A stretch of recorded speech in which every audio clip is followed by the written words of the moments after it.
আজ একটা নতুন রান্না তোমাদের সামনে তুলে ধরার চেষ্টা করলাম। এটা একটা নিরামিষ পদ। হয়তো এই পদটা অনেকে জানো, অনেকে জানো না। আমরা অনেক ধরনের ভাপা খেয়েছি, যেমন ইলিশ ভাপা, ভেটকি ভাপা, চিংড়ি ভাপা। এটা এক ধরনের ভাপা, চাল কুমড়ো ভাপা। আসো দেখো কেমন করে আমি বানাই এটাকে। প্রথমে একটা কচি চাল কুমড়ো স্যারকে নিলাম। তারপর তার জামাটা ধীরে ধীরে ছাড়িয়ে নিলাম। যখন জামাটা ছাড়ানো হয়ে গেল, তাকে গোল গোল পিস পিস করে মিডিয়াম করে ভালো করে কেটে নিলাম। নেওয়ার পর তার মধ্যে নুন গুঁড়ো, হলুদ গুঁড়ো, লঙ্কা গুঁড়ো দিয়ে তাকে 10 মিনিট রেখে দিলাম। একটা ফ্রাই প্যান নিলাম, ফ্রাই প্যানে কিছুটা তেল নিলাম।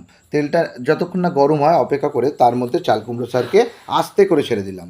তারপর তাকে উল্টে পাল্টে এদিক ওদিক সেদিক করে তাকে লাল করে নিতে হবে, যেন তার দেহটা লাল হয়ে যায়। এবং যখন সেটা লাল হয়ে যাবে সেটাকে তুলে একটা থালার মধ্যে রাখলাম।